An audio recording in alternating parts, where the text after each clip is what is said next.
Oh my god, hey! My name is Mickey Jo. I'm a professional theatre critic and content creator here on social media. Now, I see theatre almost every single day of my life, and this week I have a very exciting week of stagey activity planned every day until I fly to New York on Friday. So join me for our last week in the West End before we head to Broadway. Okay, so you find me at the beginning of this vlog physically and emotionally overwhelmed, because today was just meant to be a nice little Monday, seeing Moulin Rouge in the evening, but spending the day catching up, doing some filming, doing some editing. I got the editing done, went to the gym because I thought I had buckets of time, and then while I was at the gym I got an email from ITV News, which does not happen to me frequently, asking if I could chat to them about Paddington, because I put up the video, I guess, about the first preview. Right now it's the Monday after that weekend, you're seeing this on something of a delay. But I said, yeah, I can do in person from this time or Zoom from a little bit earlier. They said, let's do in person in front of the Savoy, which is one of the harder theatres for me to get to, and I gave a slightly optimistic time. So I ran here, but I made it, had a lovely chat with the news producers, and yeah, I think I'm going to be on ITV News this evening between 7:15 and 7:30, at which point I hope to be sitting in the stalls of the Piccadilly Theatre. So perhaps I will watch it at a later point. I think they're going to send it to me. Maybe I can embed a little bit of it here. I don't know. But a fun, unexpected way to spend a Monday. How are you doing? When he is eventually revealed, it is sort of gasp-inducing enough. And then when he walks forward and starts blinking and breathing, it's mesmerizing in terms of the scale of this, in terms of the commercial appeal of this, and the critical response I think it's going to get. I think this is going to be huge. Heading away from the Strand, where I was just chatting about Paddington outside the Savoy, to go and find Mr. Aaron James, who has been in doing a little bit of social media work today, a little bit of freelance stuff, wearing one of his many different hats, and he is somewhere, and I'm going to go and find him before we go for dinner. Now, you may be wondering whether I'm sort of soft relaunching the concept of weekly vlogs, and I'm not promising anything, but as long as I continue to have interesting weeks filled with activity, not all of which I often get to show you, I think it's worth holding a camera and taking it with me. And this week happens to be another interesting one. This is following on directly from that my week as a theatre critic video, where I had to go into London early almost every single day. And this week I was looking forward to not having to do that, and then bam! Day one, ITV News interview. But worth it. When you get that kind of an opportunity, it's going to say MickeyJoTheatre, theatre YouTuber, which is probably the biggest public promotion I'll have ever received. Maybe nothing comes of it, but it'll be exciting nonetheless. I was at one point nearly going to be on an ITV game show that was going to be filmed earlier this month, actually. In fact, I was confirmed for it, but it clashed with too many other exciting opportunities, and it was just like too many days of filming in a different country, so I said no. And it's nice, this is kind of a full circle, because, you know, I was like, oh, that would have been a good opportunity, but now this has happened unexpectedly, so thank you, Paddington. Look who I found, everybody. Hello. It's Aaron Haircut James, to use his full name. You've been in doing exciting stuff today. Yeah. And getting a haircut amongst it. Yeah. We are strolling through Covent Garden, which is getting ready for Christmasification. They haven't turned on the Christmas lights yet, nor installed the giant Christmas tree. There will be a full Christmas tree light switch-on ceremony. We love those here in the UK. But already feeling a little bit festive, dare I say, even in early November. We head to New York on Friday at the end of this week, and then when we come back, it's going to be super Christmassy. Yeah. It's going to be late November. It's going to be Christmassy while we're in New York as well. It is. We're going to experience New York Christmasification. What's the latest will be? I think by the end of our trip it will be the latest we've ever, because we've never been in New York during Thanksgiving or the month of December, and we still won't be this time round, but we'll be closer than I think we've ever been before. Now we are off to Moulin Rouge this evening at the Piccadilly Theatre for the first time in a little while to see the new cast and also as part of a social collaboration, but before that, dinner at Côte Brasserie. And they actually have a special Moulin Rouge set menu that we won't necessarily eat today because it's 4 courses, but very glad it exists. Just taking a look at the menu, I think Aaron's going to go for a steak and frite. They actually do bottomless free flow frite, they call them, slightly classier. than bottomless. I might go for the roast chicken, the half, not the whole one. I'm not necessarily up to an entire chicken today, but this is French cuisine, which is part of why it makes sense that they have partnered with Moulin Rouge. The Moulin Rouge set menu is available at 3 of their locations currently, that is Covent Garden, Soho and St Martin's Lane, which is all Theatreland residences. And in record time, our food and beverages have arrived. That was super speedy, and I would recommend like a 5 p.m. dinner reservation if you can make one before the theatre, because I think the restaurant is that much quieter and the kitchen is that much quieter, and so everything just gets a little bit easier. I'm drinking a large Chardonnay because it's been a day. Erin has the Côte Royale, I believe, and this, I think, is the cocktail that is part of the Moulin Rouge set menu experience. On that, it's called the Can Sour. It's the same ingredients on the regular menu, they just call it a Rosé Negroni. We're both going to try it, but it's like Mirabeau Gin, which I like, and Lillet, which I like, although I don't historically like a Negroni. So curious as to how I get on with that, but this is my half of a chicken. Yay. Now, speaking of partnerships, here at the Broadway Hotel in Soho, they have gone all out with a collaboration with Moulin Rouge, as you may have noticed from the extraordinary facade here with the turning windmill, with Truth, Beauty, Freedom and Love, with the signage from the show there. Baz Luhrmann's revolutionary film comes to life, Moulin Rouge, the musical, the Heart entranceway. Are you kidding me?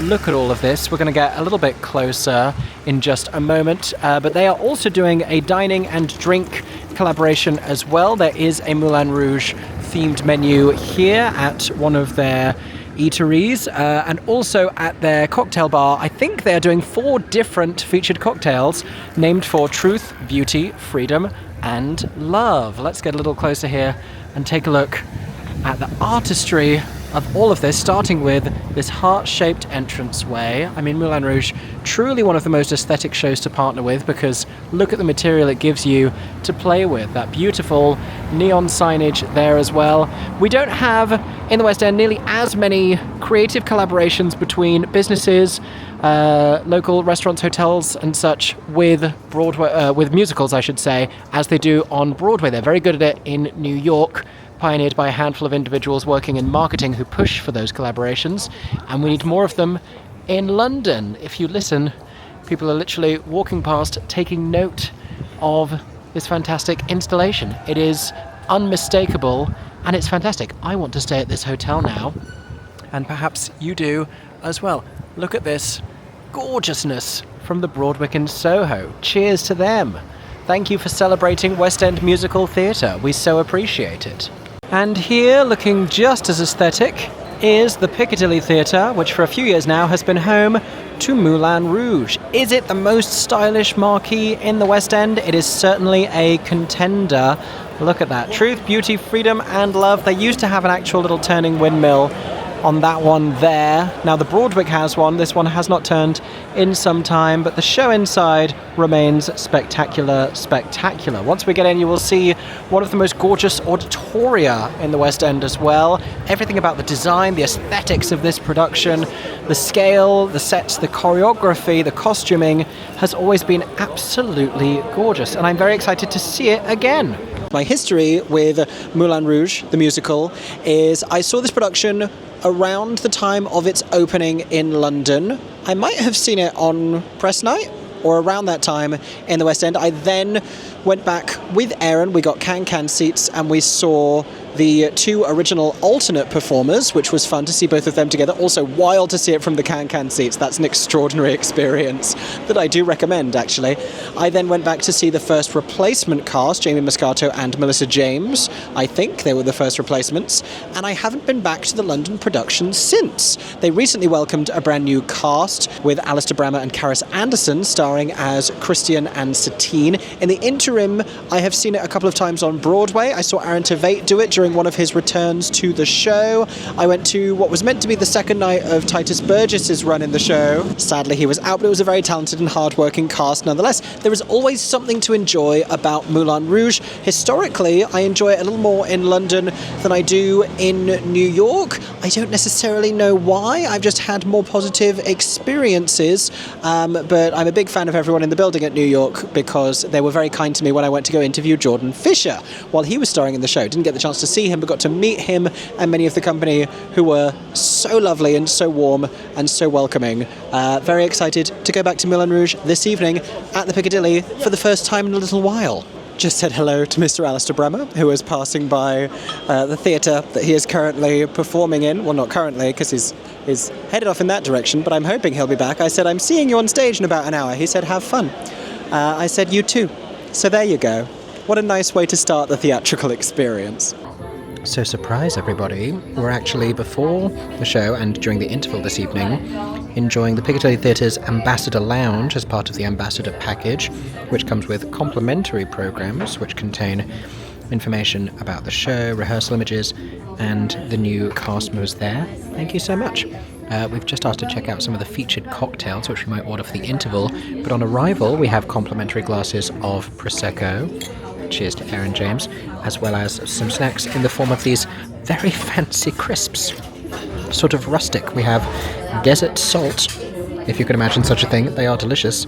And these very flavourful Somerset cheddar and shallot, aka cheese and onion, but it's a high quality of crisp. I'm here to tell you, the crisps are top-notch here in the Ambassador Lounge.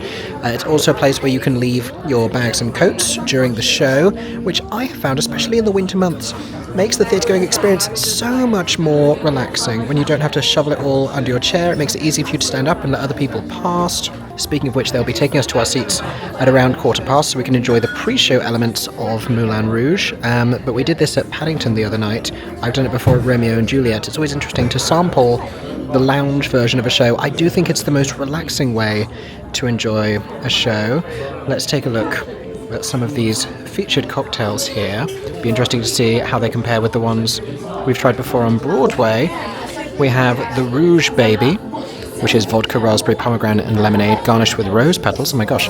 The Curtain Call, black cherry gin, Mouse Kingdom dark berries liqueur, apple juice, cherry syrup and lime juice. I feel like Aaron James might want that one. The Parisian Passion, absolute vodka, Aperol, pineapple juice, passion fruit puree, lime juice and vegan foam. The Ambassador, Hennessy, pineapple juice, gum syrup and lime juice, an Aperol spritz, or a red velvet 0%. All very intriguing, and I will do my best to try and choose one from that very exciting list for the interval. We are in our seats. I'm going to show you the view of the stage during the interval because the show is about to start and there's performers on stage, and I'm never sure at what exact moment we're not allowed to film anymore. Pre-show, we can't film Curtain Call at Moulin Rouge either, so... No, here you can't do Curtain Call. I think on Broadway it's the other way around. I think they've relaxed Curtain Call on Broadway, yeah. I think they have the opposite. You can't film pre-show, but I think Curtain Call is a bit dubious on Broadway, whereas here it's the other way around. Yeah, but we will show you. You can see some stuff behind me. We'll show you in the interval. I mean, here's a quick glance now. Here's everything that's going on. We got Big Elephant up there. We got performers on stage, giving it some intrigue and mystery. We've got said Red Windmill and the Moulin Rouge. Is it not absolutely gorgeous? Look at that set, look at that lighting, look at this auditorium stretching all the way. I've never sat anywhere other than stalls in the Piccadilly for Moulin Rouge, but it does look gorgeous throughout the auditorium, which I appreciate very much. We are back in the lounge for the interval, which does have its own private bathroom, which is very handy, but also we have a few more crisps to eat. Ice creams that we pre-ordered. I've gone for strawberries and cream. Aaron's gone for salted caramel. And we have these, which it was the second cocktail on the list. The one I said Aaron was probably going to get. I've gone for that one as well. Oh.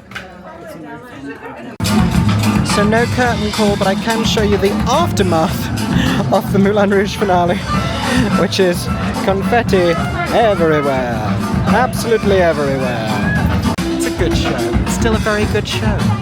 Well, I had a great time at the Moulin Rouge. Did you enjoy your time at the Moulin Rouge? I did. It was good. It was good. And a very eye-opening experience of the pre-show lounge, which we've now sampled a couple times. It's just such easy vibes. You relax so much. So much. Like, because you're going there and you know you've got that place to sit, pre-show and in the interval. In the interval is the best moment because you're just like... No fretting about toilet queues, no like, oh, what are we going to do in calm. the interval? It's so calm. Yeah. I think it's the calmness that I really like. It's like the just quiet and like an area that you can just sit and you don't have to think about what you're going to do until you know. Yeah, if it's within your price range and you're someone who experiences anxiety in crowds or queuing or anything like that, I think it's absolutely worth it, because you do have we go to the theatre all the time, you do have a significantly more relaxed experience, I think, just with the whole thing. But also worth getting there early to make the most of the experience. Yeah, like... There were a lot of crisps to get through. Often we say, like, when London theatres, don't get there too early, like an hour before. With the lounge, get there an hour before. I think an hour is a good time. What usually happens is when your tickets get scanned, they will notice that you are a lounge person and they will radio someone to come and retrieve you. For Moulin Rouge, they will actually take you back outside the building and through a special entrance. And although this is not just ATG theatres in London, this is regionally across the UK. Yes. So you can make the most of this at your local theatre, because my first experience of an ATG lounge was in Birmingham. Uh-huh. So it's very good, and LW theatres also have a similar type of thing, but we've never done that before. And the price add-on may seem a lot, but factor in whether you were going to get a beverage, whether you were going to get an ice cream, whether you were going to get programs, because all of that is included. Yeah. So if you weren't planning to get any of that, then it might not be worth it. But if you were, then that plus the special area and the very chill, like the way that we got led into the stalls, so easy, super easy. Yeah. I think we were in E8 and 9 in the stalls, probably the best seats for Moulin Rouge, because if you're in the can-can seats, very novel experience, you get blinded by haze really at the end of the first act. But I think you miss it. Some things happen behind you. I always say the can-can seats are so good on a return trip.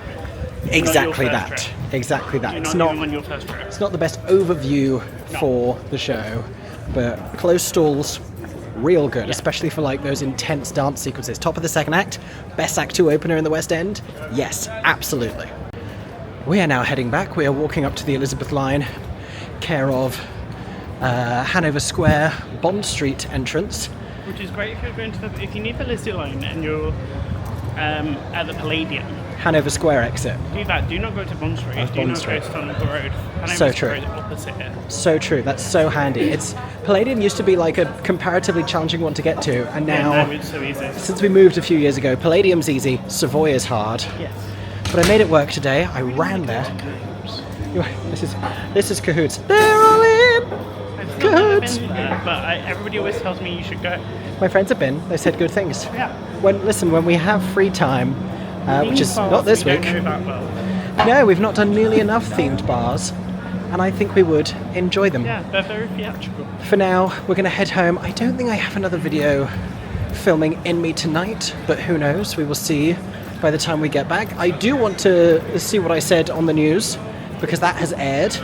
Yeah. And I don't still, I mean, I know what I said. I don't know what made the cut. Your parents watched it. My parents were at a concert, but I think DVR'd it, which is a concept. But heading back now to go home. We may see you there. Oh my God, good morrow. Welcome to Tuesday. We're seeing some Shakespeare, because we're seeing Shakespeare. Good morrow, my liege. We're seeing Othello this evening. That's what we're heading to go and see. We are both slightly out of breath because I just made us walk up the escalator at Bond Street, which makes us sound out of shape, but judge lest not ye be judged.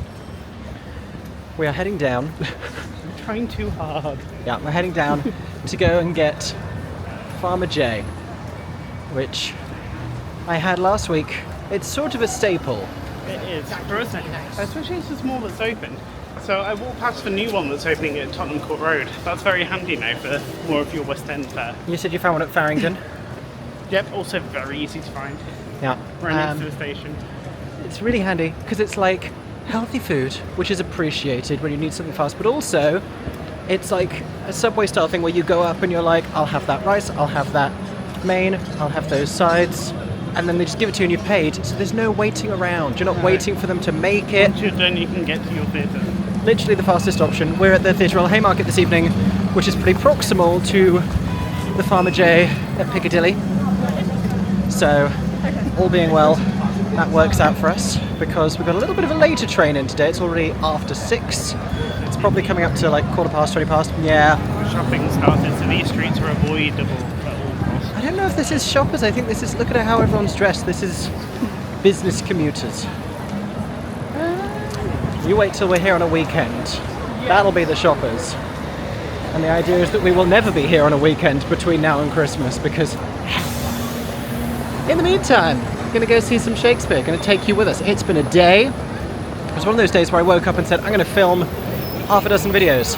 And I didn't. I filmed one, edited a reel that needed to be posted today, and I spent about 4 hours editing a scavenger hunt that, in my mind, we made a couple of weeks ago. It was mid-September. Wow, that was a lot longer ago than I thought. There's a lot of stuff we say on there that is no longer applicable. Ernest hadn't opened, or it had just opened. But yeah. Those ones take ages. They do. They take some time. Oh, look at that dinosaur with Christmas lights. That's fun. I enjoy that. So on the subject of this evening's play, it is another West End production of Othello. Tonight is the official opening night down at Theatre Royal Haymarket. And they're having fun over at Hamley's. Aladdin? Question mark? Anyway, Erin and I skipped out on the Broadway one because we didn't fancy paying an average ticket price of $700 to see Denzel Washington and Jake Gyllenhaal, by all accounts, disappoint audiences. But we have both seen Othello before, in different guises. Tell us about the production you have seen, Erin James. I've seen the Frantic Assembly version like multiple times, which is like a contemporary take on it. Yes, very sort of movement incorporated, well, Frantic Assembly. Physical theatre. Yeah, I have seen two different live stream productions. One from the National, starring Adrian Lester and Rory Kinnear, great production. Another from the RSC with Lucian Masmati as Iago. But it's been a while since either of us have seen traditional Othello. I don't think I ever have. Trad. Oh. Well, then this is going to be a momentous evening. Maybe I haven't in person either. I'm sure there's a fourth Othello I'm forgetting. But I had also seen, I saw the Frantic Assembly one with you at one point. People are queuing for something at Gymshark. Couldn't be us. It's a different world. Anyway, heading down to dinner. We'll see you there. And here it is. Farmer J. I'm so hungry. I'm so happy about this. Let me walk you through my field tray. We have brown rice and amber chicken. We have cauliflower. Yes, I get cauliflower and broccoli the wrong way around. And Aaron thinks it's very funny, so I have to let him order first so I remember which is which. Not funny, very cute. Okay. Well, you laughed. That's usually what people do when things are funny. Spiced date sweet potatoes, I think, some kind of a sweet potato. Aioli, just to mix it all in. Pink herbal lemonade that I've just slammed on the table. And a delicious chocolate chip cookie. I would normally go for little banana dark chocolate chip mini, but they did not have them, and I still deserve a sweet treat because I have had a day. In and out in 11 minutes. Would you believe it? Amazing work from us there. And I'm only... Oh yes, Passing a Theatre. The German Street Theatre. Still never been there. No, me neither. We were just saying the last time we were at the Haymarket together was probably The Picture of Dorian Gray. With Sarah Snook by Kip Williams. And sort of astonishing that it's been that long since we were both at this theatre, because we both together visit most of the theatres in London all the time. But the last two times I've been here, you weren't here. The last time you were here, because we both saw Till the Stars Come Down separately. I also saw, I think Accidental Death of an Anarchist was post Dorian Gray. It was. I think it was one after it. Most of my visits back in the day to Theatre Royal Haymarket, pre-reviewing times really, were to see what I used to call the flop of the month. They went through a phase where, and through no fault of their own, because they're not a producing house, but a lot of stuff at the Haymarket wasn't selling or wasn't particularly landing. I liked Great Britain there. I don't know that it sold as well as it had at the National with Billy Piper. God, Aspinall of London's looking fancy. A lot of these Christmas... Again, Christmas displays out. Yeah, a lot of these storefronts. Again, festive lights happening here, not yet turned on. Have I got a Christmas tree in Smeg. Of course they have a Christmas tree in Smeg. What was I saying? I liked Great Britain. Daytona, Venus in Fur, I liked the play. I was not sat in great seats. I saw One Man, Two Guvnors here, that was a hit. Never saw Only Fools and Horses. I'm just recounting now the last decade at the Haymarket. What else did I see here? Bad Jews. That was my first Joshua Harmon play. Years before I became aware of him as a writer. It was just this thing I went to go see. It was hilarious. I would very much like to see it again. There she looms at the end of the street. His Majesty's Theatre on the right-hand side, where the Phantom of the Opera has been playing for nearly 4 decades, with a brief COVID-y pause. But glowing red through this covered walkway that we will emerge from in just a moment is the Theatre Royal Haymarket, readying for press night of Othello, which means there will probably be an opening night carpet. There will probably be some media types. There will probably be people trying to get celebrity autographs. There will be a lot of photographers, and there will be some celebrities, I dare say. Last time Erin and I were here together, Kate Blanchett was also. The three of us, Erin, I and Kate Blanchett, were at the theatre together, as we so often are. The famous trio of friends that you all know us to be. I just can't get people that go for a run around central London. So I've seen people just doing a casually run up their own. If I lived in central London, I'd consider it. I've run around crazy places. I don't know why he went that way. Hello. I would run around central, not with my valuables on me, but I've run around a cruise ship before. That was wild. Here is just a little of the promised circus. We have some stars arriving, glowing red light, and a lot of people taking their photos. Here is the signage of Othello here at Theatre Royal Haymarket. We can see the solid sign and then the slightly translucent one hanging down below on a banner, which I do enjoy. Certain lighting conditions are better for visibility for it than others. I'd also forgotten that Luke Treadaway was in this, and I'm remembering that now in real time. What a time to be alive.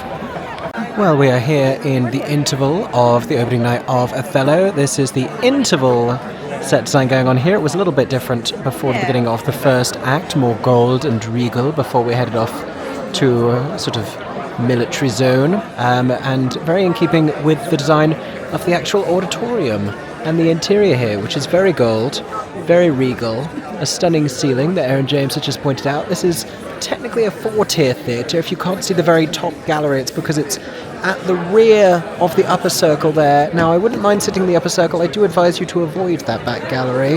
It is not particularly ideal, unless for a very, very exciting price. But yes, gorgeous theatre here. Very classic, very sort of historic West End here at the Theatre Royal Haymarket. The seats are blue. They're having sort of gatherings and celebrations in the boxes on either side. They're actually using that upper box there, spoiler alert, as part of the show. But the opening night audience will be heading back in shortly for the second act of Othello. I wonder what's going to happen.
Oh my god, hey, made it home from the opening night of Othello, which finished before 10 p.m.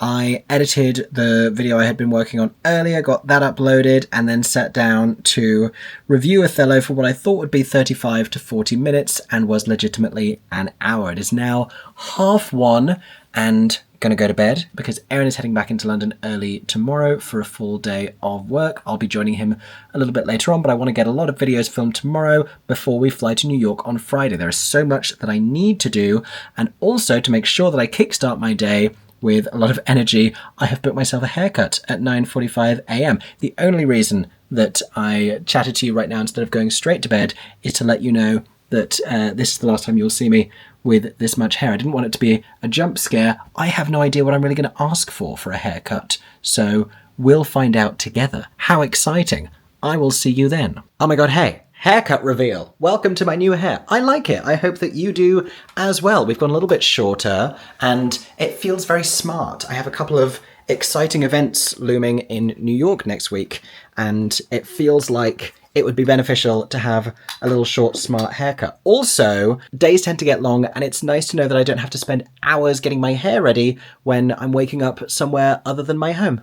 Now, it's been a pretty back-to-back day today doing that. Also buying an outfit that I am going to wear at Masquerade off Broadway because they have a dress code, and I have a black suit, but it's technically like a mismatched jacket and trousers, and I wanted something just a little bit snazzier, so I have treated myself to a new slightly sparkly black suit that you will see in my New York vlogs. I also have an exciting bag that I'm going to take to New York. I will pack tomorrow, I think. For now, I am using this afternoon while Aaron is off in London to get as much filming done as possible. Filmed a couple of videos today, edited a review of Othello from last night, just filmed a couple of bits and pieces for social media reels and collaborations. Want to make sure I'm up to date on everything. No outstanding reviews or deliverables as a critic or an influencer before I head off to New York so that I can enjoy it. I'm probably going to have a heck of a lot of editing to do on the flight, but I can do that. That's okay. What I can't do is film on a plane. That would be much more challenging. So with my setup basically ready to go, over here, I think I have time for one more video filming before a Zoom call with producers Jamie Wilson and Kevin McCullum this afternoon, all about a show that they are announcing tomorrow morning. I am 98% certain I already know what this is by the time this releases. You will as well.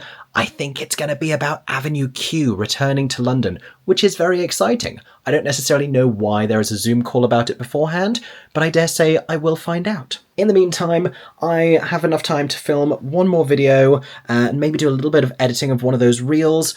What's it going to be? I could either get round to reviewing Hercules, or I could do the one where I say the best and worst thing about every show on Broadway. I think I've been looking forward to that one. Let's do that one. Okay, video filmed took longer than I expected, as just about everything does. I seem to talk about everything for an hour, regardless of what it is. Files transferring. I've got that Zoom call in 6 minutes, after which I want to leave the flat as quickly as possible. I keep being caught out by how early the sun is setting, which obviously makes the lighting state change in my videos. I'm not a professional when it comes to lighting my YouTube videos, so you just get whatever the natural light wants to do.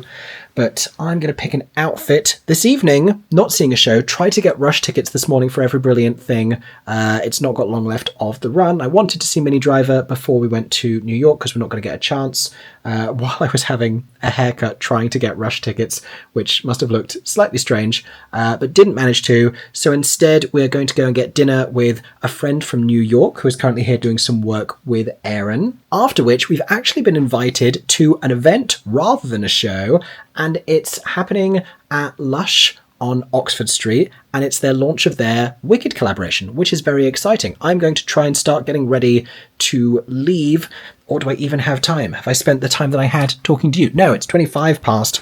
I have a couple of minutes to get changed. Maybe I just wear this before the Zoom call. That's the plan. Beetlejuice bus ad. Beetlejuice bus ad. First Beetlejuice bus ad I have seen in London. How exciting. Also, I'm in London. Hello. Oh, I forgot I had a haircut. Reminded myself by looking at the camera. Just made my way down to Elephant and Castle because our friend Catherine Quinn, who you may know from the YouTubes, here from New York, is seeing Hot Mess tonight at Southwark Playhouse. So we're getting food at Mercato Metropolitano, one of our faves. A combination of different street food places Great place to take friends because everyone can have something different. You get food quick, it's very social, it's cute. The vibes are good. A little bit overwhelming, can get a little loud sometimes, but the vibes are mostly good. Why does the Bakerloo line have to be so warm? Why? Anyway, made it down here. The little Zoom call was in fact about Avenue Q, as suspected, and then, moments later, got an email about a teaser for the return of Jersey Boys. Not sure yet whether it's a London return or an UK or international tour. So lots of returning productions, lots of nostalgia producing. The cynical side of my brain says recession indicator, but that's just me. Maybe that's the next video I'll make. Too many thoughts, too many ideas. For now, I'm gonna eat a bibimbap, Korean fried chicken. Nice. Guess what, everybody? I'm a terrible vlogger because not only did I not show you Catherine Quinn, whose vlog of her own trip here may already be online. She might beat me with this one because I think I'm on a 2-week turnaround. I think Catherine's vlogs are normally a bit further back. I know they're normally a month out. Then you have that to look forward to. If you're not already following Catherine Quinn on YouTube, go do so. Check out her POV on the industry. Catherine in a bit. You might, Catherine may yet join us later, but Catherine has gone to see Hot Mess. I think the one show of her trip here in London. Great choice, solid choice. That thing that you're hearing is people partying over at the National, sirens on the other side of the Thames, and possibly fireworks, because we had forgotten. It is. I had not forgotten. I had forgotten that it's bonfire night. Yes. I did not, ironically, remember the 5th of November. But that has been explosive in the sky. We are walking up from Mercato Metropolitano. I didn't show you my dinner either. It was nice. I got a bibimbap. I often do. I probably have stock footage of it from a previous vlog.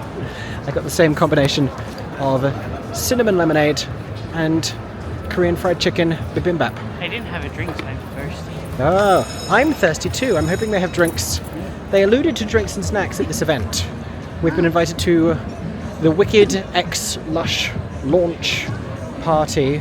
Not as in Wicked's X, like as in Wicked X. and Lush. X. I know you probably would have figured that out, but just in case. X. We got a very Aussian worded email being like, we are invitilating you to the celebrification, all that stuff. So we're walking there now, heading up to Oxford Street, which is not a place I usually like to be, but for Wicked and Lush, I'm willing to. I come from the same part of the world. I was born in Poole Hospital. That's where Lush started. So, yeah, at Poole Hospital, yeah. Pretty view of the moon, passing behind some clouds, or the clouds are passing in front of them. Something's passing. There's a moon, there's clouds. And I like the National Theatre's thingamajiggamies. What are they called? What are they called? What are they called? Fly towers, thank you. I like the fly towers in aqua blue. That's nice. I'm tired, those steps were a lot. We are here in Lush on Oxford Street at the Wicked For Good Lush collaboration launch. We're out here drinking green elixirs, gonna have some green babies. It's a very cool event. This is not normally our kind of a world. We're used to theatre stuff. This is totally different for us. I kind of want Wicked, but people are dressed very fancy. We've got some of the products here. This is We Believe in Glinda body spray. Take a look at that here. We have a Tin Man reusable bubble bar. Hello to you, sir. Also a Lion bath bomb over there. One of the bath bombs in a bowl. I am super obsessed with the fact that, because they did an Emerald City soap in the first one, they've done a Kiyamiko. Like, how deep into the Wicked lore are we getting here? Got some of the product list shown here. Look at this. Always watching. Always watching. He goes. So the lime's like a nice sort of citrus blend as well. It's really nice. But the fun thing is, as you can see, it foams up and it kind of makes the main flavor. We just tested a bath bomb. This is the aftermath of the Lion. It's sort of glittery. It's citrusy. It's very exciting. It's very foamy. Quite theatrical, actually. This is also, I think, Glinda and Fiero's wedding cake. We've got a great display over here. You can see All Roads Lead to Oz is the name of this yellow break soap. Guess what? It has poppy seed oil, like dramaturgical up in here. We have, now this I like, because the Tin Man is a bubble bar, the lion over there is a bath bomb. I think that's also a sort of a Glindified bath bomb. And the Scarecrow body scrub, I'm not going to tell you who the Scarecrow is in case some of you still haven't put all that together, but that's a body scrub for rubbing on yourself, and I'm just going to leave that piece of information where it is. My absolute favourites though, we have Chistery over here and Kiamako Castles. Look at this huge one! How long would it take you to get through all that soap? Imagine carrying that giant soap into the shower, just like putting that next to your sink. Insane! We were downstairs earlier and people were making broomsticks. We've been told you can make Glinda wands upstairs. So we're going to go check that out. Aaron's sniffing his hands because he's been sampling a lot of products. And he has a sense of scent. Unlike me, I can't really smell things. Hello. We just did a photo opportunity. I'm going to insert the photos right here. Hopefully we look cute. Aaron is drinking both the green elixirs because it turns out I'm slightly allergic. Yes, there are other bath bombs available here. Lots going on. Oh, we could get them. We should have got these for our birthdays. Oh my gosh. Aaron just said I need to wash my hands, to which I said, wash your hands with this octopus. It's the monster octopus. It's not Wicked themed, but, you know, when it's there, how do you make the water happen?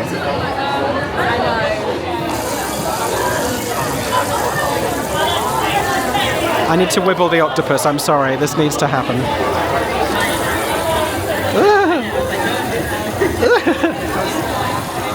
You're like massaging his head.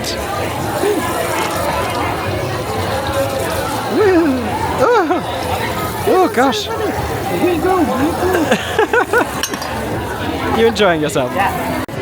Now we have been fascinated by this, which is the edible bubble volcano. Keep your eye on a bubble, stick your tongue out, catch the bubble on your tongue, and guess the flavour. Any guesses? That's a very thoughtful. How many bubbles have you had? I'm cutting you off, that's too many bubbles. No idea? No. They taste like bubble? No, it tastes like there's a flavour. Okay. It just tastes like a The flavour is flavour. very light sweet. Okay. I can't smell and I'm having an allergic reaction, so this is going to go great.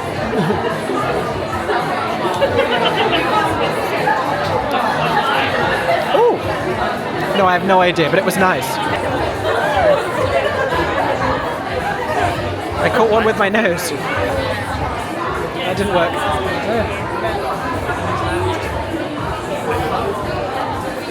Oh, one went on the camera. What did you taste? This is ridiculous. As I have often said, pink Prosecco goes good with green Prosecco. Okay, that was magical. It was so cool. We both woke up quite early today and were slightly exhausted before heading in, but very glad that we headed to the Wicked Lush Fantabulocious. Slightly overstimulated. Little bit. There was a lot going on. Don't be concerned for me, by the way, because I abruptly told you I was having an allergic reaction. I think it was just something. There was apple juice in something, which I'm technically allergic to apples. But usually, in a cocktail, it's fine. You sometimes are like, it's so fine that it's in there, and I'm like, is it? It's really rogue. It just like pops up sometimes. This is the second time this has happened recently with apple juice. Not recently. Like maybe second time in a year. It's in 2 months. I call it not an anaphylactic surprise because I have no right to be surprised. I call it an anaphylactic inevitability. But like, it's not so bad. I just sneezed a little bit and like was aware of the roof of my mouth. It was all good. Otherwise, and through no fault of Lush's, otherwise, had a lovely time. Some lovely products. I'm so enamoured with how niche they are for the second film. There's Kiamako and Chistery. And everything looks so cool, and the detail of what's in them, so cool. I love the fact that they went for poppy seed oil. Like, it's so smart. Like it's to that nth degree. Yeah. Which makes, I think, any Wicked fan that's a theatre Wicked fan, like happy, because you know that they've really paid attention. Yeah, and Lush is such a brilliant company. Yeah. So like humanitarian and responsible and environmentally conscious. They're a great company to support. Yeah, you feel really happy, and I think as well as a British, like Like it's like a homegrown thing as well. That's really cool. For you Specifically, especially. I was going to say, I was born in the same place as Lush. I did In not the same realise. Yeah, when we saw that 30 stuff, they're celebrating their 30th anniversary because they said 1995 and a lot of things. I must have discovered this before, but Lush and I both originated in Poole in 1995. So there you go. Me and Lush were like this. You're twins. We're twins. We're two separated souls. Anyhow, we're going to go home now. It's a short walk to the Dean Street entrance of the Tottenham Court Road Elizabeth line. We could have walked the other one. That would be such a long... It's right here. True. I'm going to go with this one, and we're going to go home. I know, but the other way we would have done another station. Also, ran into a couple of people who recognised us, a couple of people who we knew, including two Elphabas, who I don't think everyone in that Lush knew that there were two former Elphabas there, but there were two Elphabas. I'm not going to tell you which ones. Yeah. Oh my god, hey. Hello. Merry Christmas to you all on, what is it, the 6th of November? Yeah. It's early November, and we are on our way to the gala night performance of Elf at the Old Witch Theatre. So feeling lightly festive. I'm wearing like green and red. I'm not even wearing Christmassy socks. I thought about it, because, you know, I have more than one pair of Christmassy socks. I feel like I only wear one pair a year on Christmas. Anyway, more than you asked to know. Aaron, James, you feeling festive? I don't know. We did this before when we went to, because we're going to New York tomorrow. Yes. So we did this before when we saw Elf and then went. And like last year, we were on an earlier trip to New York and we saw Elf in New York. We did. So like, kind of. It's come to be the thing that sort of starts me feeling festive. It's the beginning of that season. Is the obligatory trip to Elf. Yeah. Which I will say is not even my favourite Christmas musical. Like White Christmas, right up there for me. But I enjoy Elf. It's sweet, and I often cry at the end. Oh, Aaron is running. He saw the opportunity to cross the road, and he is taking it. But yes, no spoilers. But something happens at the end of Elf, and it makes me cry. We're heading over, but first we're going to go and get a quick dinner. We can go this way, cross all the way. Oh my gosh, very bold crossing of the road. This is where I was this time last week to speak to a class of students at NYU London about my very particular existence as a social media theatre critic. Elf over there at the Old Witch Theatre. This is a brand new set. It is a brand new set, like you just said, smallest theatre we will have seen the show in. Have you seen anything other than Tina at the Old Witch? No. I haven't either. This will be my first time seeing any other show, and I only saw Tina twice. So this is still one of my... It's probably the theatre I ticked off the last. Yeah, it was, I think. Yeah, and still one of my least visited. So nice to go back and see a different show. Now I have wanted so many times to pick up this camera and let you know how our day was going today, but we fly tomorrow. Our flight is at 12:55, so heading to the airport around 10 a.m. And today has been all about getting as much done as possible. We have not started packing. We have some dollars. We also have like international bank cards. Look at that illuminated bus. How cool. They should do show ads with that. They've done film ads with it. They have. I would like to see musicals with bus illuminations.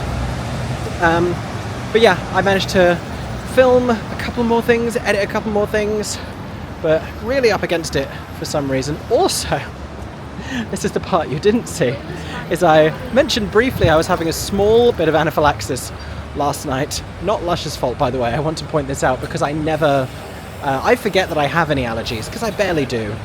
And so they asked, and I was like, Aaron is gluten-free. I am fine. And then I asked specifically what was in a cocktail, and I heard a thing I was allergic to, and then I drank it anyway, because normally in a cocktail it's fine. Like normally if I'm not biting into a fruit, it doesn't happen. But once a year I'll drink a milkshake and go like, oh, I can't breathe as well as I could a minute ago. So that was sort of happening. And then I was getting sort of feverish, but then I woke up this morning feeling much better. There's a bike lane here that turns into a pedestrian area. This is sort of chaotic. Ooh. It's like being in Bristol. Our go-to for quick eats before the theatre, Leon. We couldn't get real festive by having one of the festive sandwiches. could really lean into the theme of the evening. I committed to the bit, everybody. I did it. I got the veggie Twistmas sandwich, which sounds delicious actually, but if this doesn't put me in the festive mood pre-Elf, then I don't know what will. Erin's got some favourites, some GFC, and what's the new things that you have? The pepper mac and cheese. Mac and cheese bites. Yes. We've also discovered one of our good friends, Andrew Tomlins, whose podcast you may listen to, is sat just on the other side of this window. I won't paparazzi him, but it's quite funny because we're very close together, except we can't hear anything he's saying. Quick little yum done, and then off to a musical.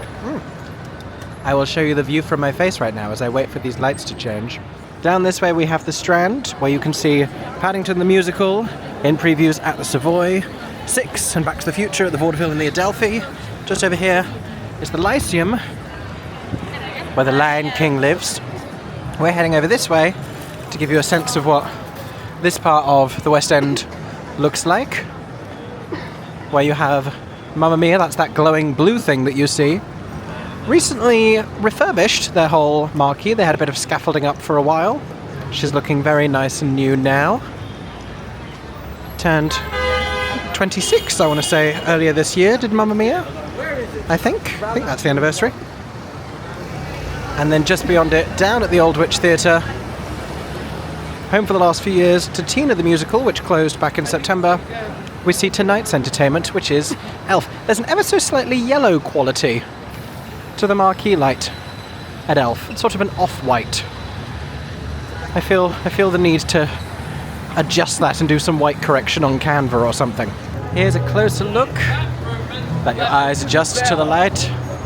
Elf in previous years has been at the Dominion Theatre, and this year it's here at the Old Witch for the festive season. As with any kind of a Christmas show, they usually have to start a little bit early to make the most of their time, because, you know, people will gradually get into the festive spirit, but afterwards it's a harder sell. Like January, a little trickier to sell Christmas.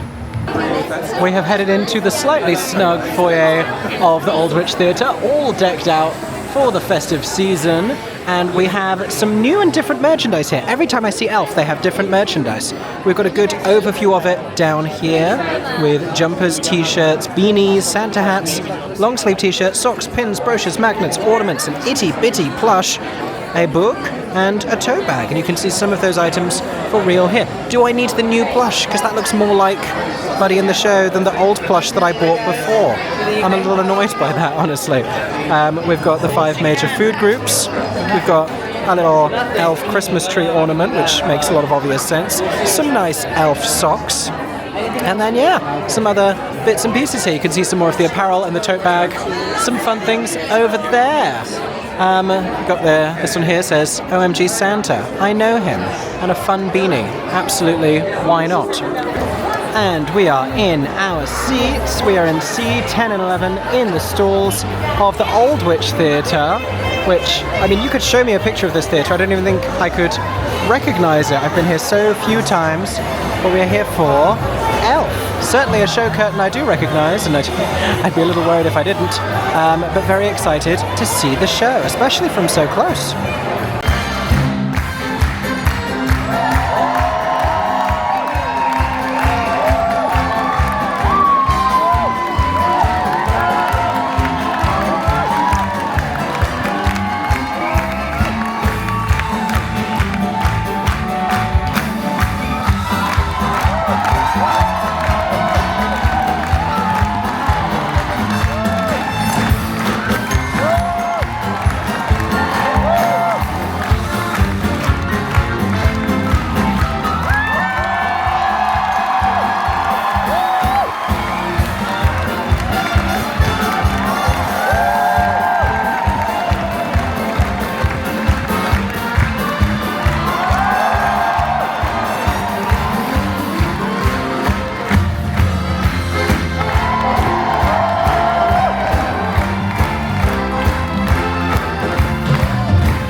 Well, that was very magical and Christmassy. Very Christmassy. We have Sean here, everybody. I'm here. You've seen Elf before. You saw it at the Dominion. I did. It just felt different because obviously the size of the theatre is completely different. And probably works better. I think it does. Yeah. There's less empty space. Yeah. We were heavily snowed under. We were so... we got the snow you saw at the end was the second round of snow. The initial... Oh my gosh, mincemeat taxi. Where are you when I do scavenger hunts? Where are you? Anyway. Yeah, the first dousing of snow, we think because the roof is lower than in the huge Dominion, it was closer to it and it felt thicker. Like, I've been snowed on at Elf. I've been snowed on at Elf many times, but it's never been that, like, might I drown? Like, I've been to foam parties and that felt familiar. So that was the experience. I think, and I've seen a lot of talented casts, a lot of very different Buddies and Jovies actually, and like different Walters. They cast it very different ways every time. The New York cast was completely different. Yeah, I think Joel was probably my favourite buddy. It was obviously very special to see Joel and Carrie together. The child actor playing Michael, so talented. So very talented. Kid I've seen in so long. They very often are, but incredible vocalist as well. Yeah. And I love when the kids do the higher harmony at the end of There Is a Santa Claus and the adult women do the lower harmony. I have a lot of respect for that. Yeah. And it's probably the best written song in the show. And I think Putting it out there. I have a feeling he had the biggest round of applause. It was, that was good. I think the That was audience a good one. definitely appreciated it. Yeah. And I cried once again. Don't bet against Elf. For something, there is not a show except for like Come From Away where I have a more consistent track record of crying every single time. Something about the snow and the sleigh, Santa doing Defying Gravity, all that stuff. Had a great time. Had a great and magical time. Feeling very festive, and then remembering that we have to go home and start packing because we literally have packed nothing. Literally zero packing has happened. I've done nothing. Yeah. So we're going to go home and sort that.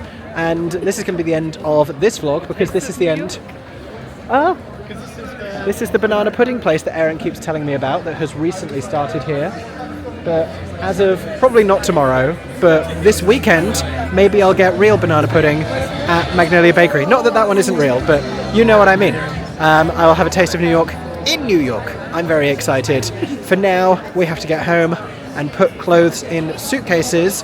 But you need to make sure that you tune back in about a week's time for the first installment of our New York vlog. We will see you then. In the meantime, as always, hoping not to get hit by traffic, I hope that everyone is staying safe and that you have, say it with me, a stagey day. Bye, but where did Sean go? Bye. Goodbye. Got to pack now. For 10 more seconds, I'm MickeyJoTheatre. Oh my god, hey. Thanks for watching, have a stagey day. Subscribe!